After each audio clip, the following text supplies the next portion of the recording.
So ayan, no, andito tayo ngayon sa Mother of Armenia, and located ito sa Victory Park ng Armenia. And as per dun sa tour guide namin, previously ito ay statue ni Joseph Stalin, yung president ng USSR that time. So nung World War II, nung nagkaroon ng parang bagong president ang USSR, pinagiba niya lahat ng statue ni Joseph Stalin. And ito yung nilagay nila, si Mother of Armenia. Kung mapapansin nyo, nakapatong siya sa parang Armenian church, yung traditional na Armenian church.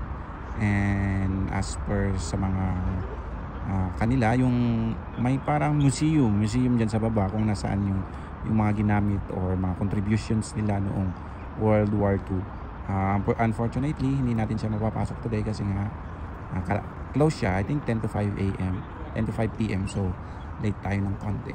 And additional information, sabi nung tour guide namin, yung sword na naka-horizontal represents yung neutrality ng bansa, na they don't want to fight, but if someone wants to fight, they can just hugutin yung sword and then fight.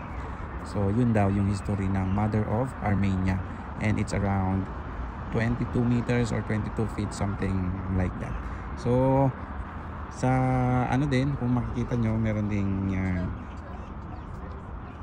undying flame, hindi daw siya namamatay. So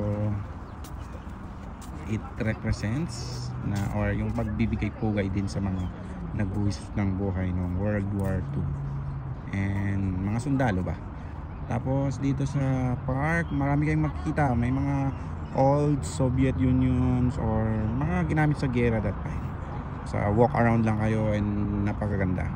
So deserve nyo yan makita yan. Okay, peace out.